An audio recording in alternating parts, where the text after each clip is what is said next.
Many years ago, in a nearby neighborhood, I cherished my bicycle as a means of transportation, especially since I was a single mother without a car.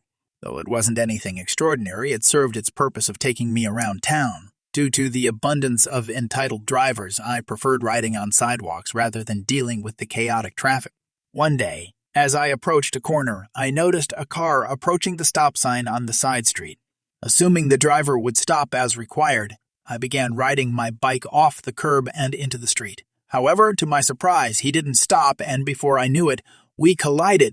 After struggling to free myself from the entangled mess of my bike and the car, I quickly checked myself for injuries. Thankfully, I only had a bruised knee, so I considered myself fortunate. The driver emerged from his car and immediately started yelling at me for being in his way without even asking if I was all right. In response, I raised my voice, blaming him for running the stop sign. A concerned passerby approached, checked on my well-being, and dialed the police. While waiting on the safety of the sidewalk with the helpful stranger, the driver moved his car about 5-6 feet forward, dragging my bike along. I believe he realized he was at fault and attempted to manipulate the accident scene to make it appear as if he had already turned the corner. Consequently, when the police arrived, that's precisely what he told them. He had stopped, continued around the corner, and I recklessly darted into his path. The police officer listened to the driver's account and then turned to me, requesting my version of the events. Sensing skepticism in his eyes, I asked the officer to ask the driver to back his car up slightly so I could accurately demonstrate where both of us were at the time of the accident. The officer seemed intrigued by my certainty. Once the driver complied and moved his car, I pointed out the tire marks on the street left by my bike when I was struck. Justice prevailed as the driver received a ticket and I obtained his contact information.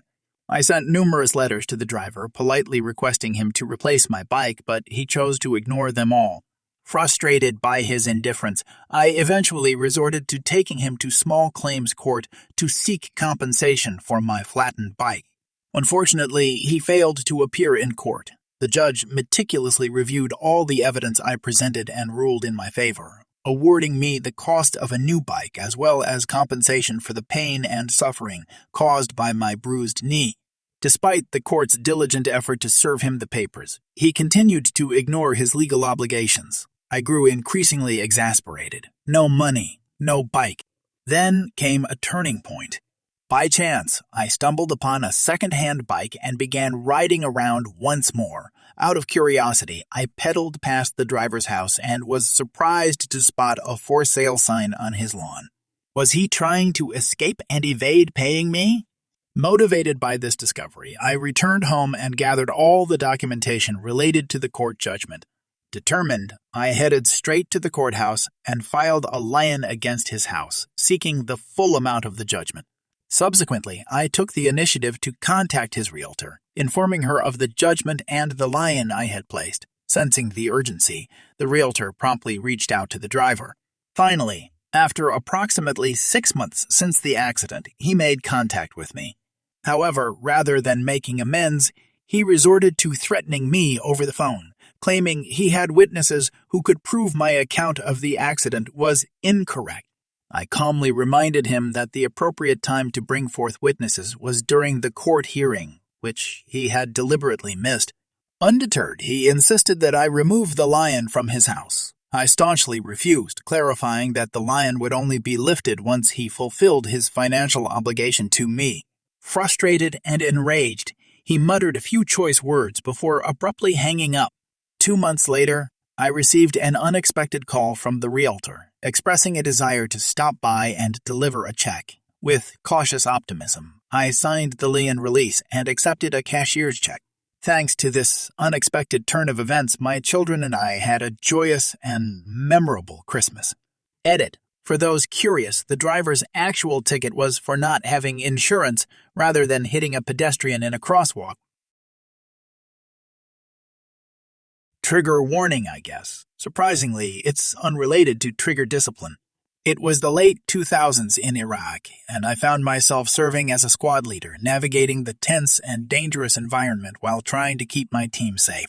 With 2 team leaders and 6 soldiers under my command, our mission on that particular day was to search for potential threats, things that could go boom Little did we know that danger would find us instead. In a cruel twist of fate, we were caught off guard by one of the most devastating threats we could encounter, an explosively formed projectile, EFP. These deadly projectiles, once they penetrate their target, turn the armored vehicle into a confined space filled with searing heat and lethal shrapnel. Our vehicle was struck by not just one, but 3 FPAs simultaneously. The first EFP went beneath my seat, tearing through the other side, while the second one hit the engine. The third EFP found its mark on the tail of the RG-33. I lost consciousness in the chaos, but after what felt like an eternity, I regained my senses.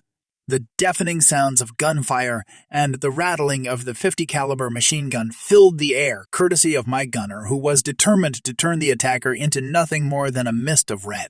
Assessing the situation, I realized that no one under my command had sustained serious injuries, despite the terrifying ordeal. With my radios rendered useless, I attempted to communicate with my superiors for a situation report, only to discover that they had prematurely assumed we were lost in action, relying on drone footage to draw their conclusions. It took me some time to repair the backup radio, as it too had taken a beating. Through the thick, acrid smoke, my vision impaired, and amidst the ongoing engagement, I prioritized the well-being and morale of my team over fixing the communication equipment.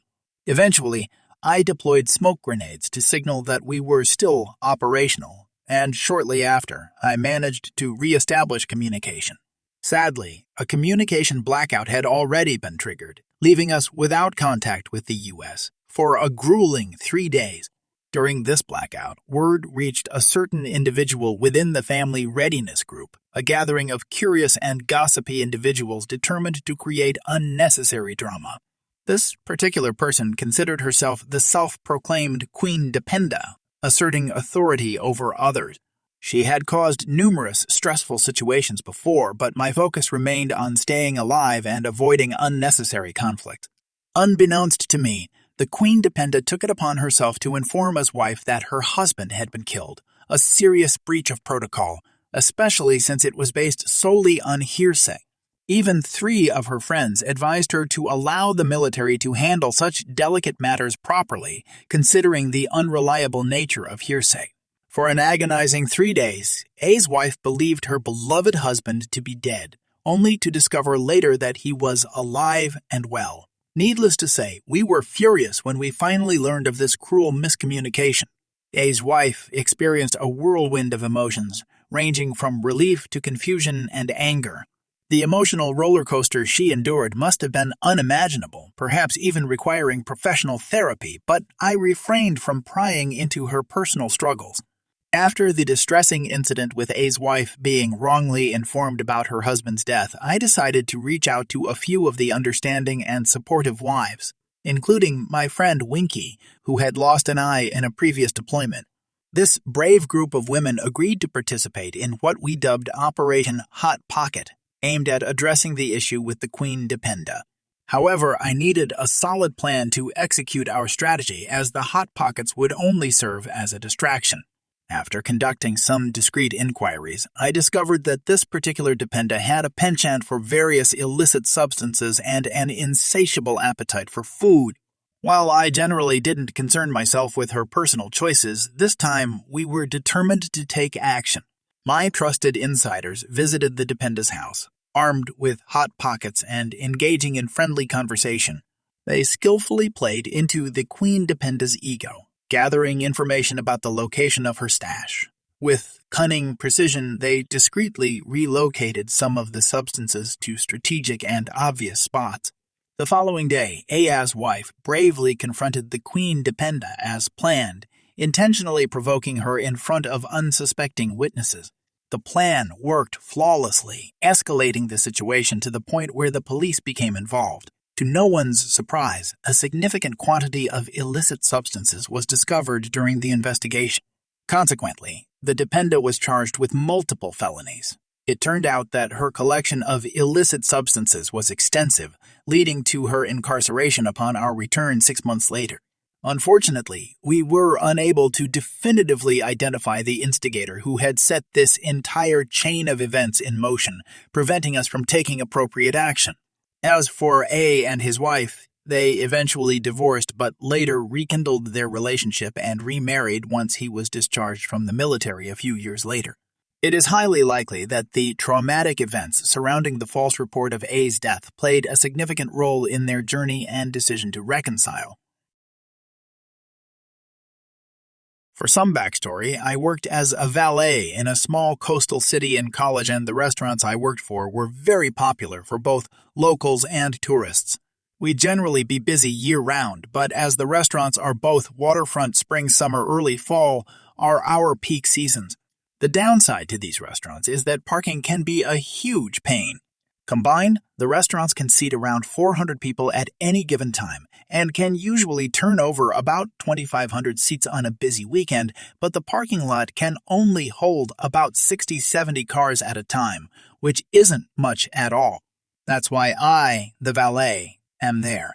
We have about 25-30 designated valet spots. Used to have double that amount, but I digress, and are really good about utilizing all of them efficiently so we can park as many cars as possible, thus getting as many tips as possible. Being that the valet spots are kind of in a weird spot, but really close to the restaurants and our stand, and there aren't any signs that say valet only, we usually show up a bit early and cone the spots off so people know they aren't for self-parking. Now, most people see the cones and recognize those spots are pretty clearly not available, but some people are so dumb or jerks that they will move the cones and park in our spots anyway. Disclaimer: there is a parking garage for overflow parking, but people don't particularly like using it. People do this pretty regularly, and we're usually pretty cool about it. One of the valets will normally just walk up to them as they are parking and tell them that the spot is reserved for valet, and they'll usually comply. Obviously, this was not the case yesterday, or I wouldn't be writing this right now. While we were in full swing last night, some douchebag is not 100 feet from me moving a cone so he can try to sneakily take one of our spots. I was talking to a customer, so I wasn't able to immediately go tell him to not park there. After finishing up talking, I walked over to Dausch as he was getting out of his car and immediately knew I had encountered this exact guy trying to do this nonsense before. After this encounter, I knew revenge was going to be necessary. Our conversation went as follows. I told him, "Hey, man, I'm sorry, but these spots are for valet only. That's why we have the cones set up.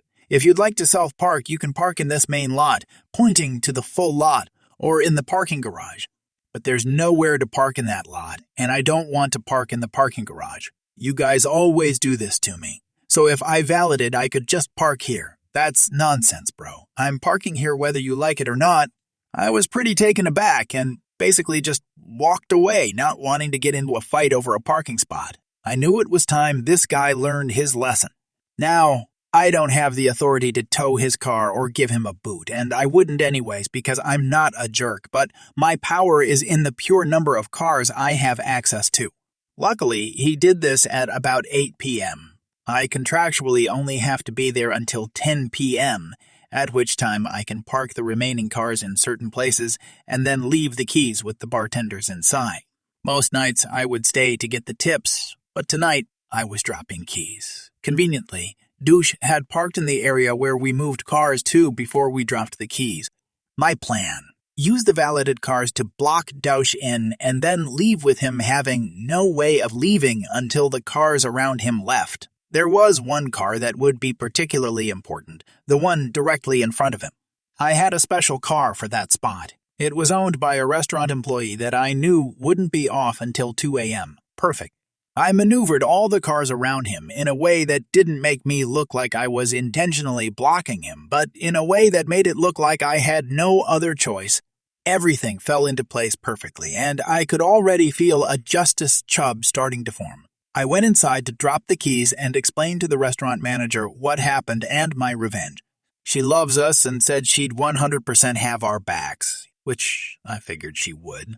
I told her to text me and tell me how everything played out. This is the text I received last night at around 11 p.m.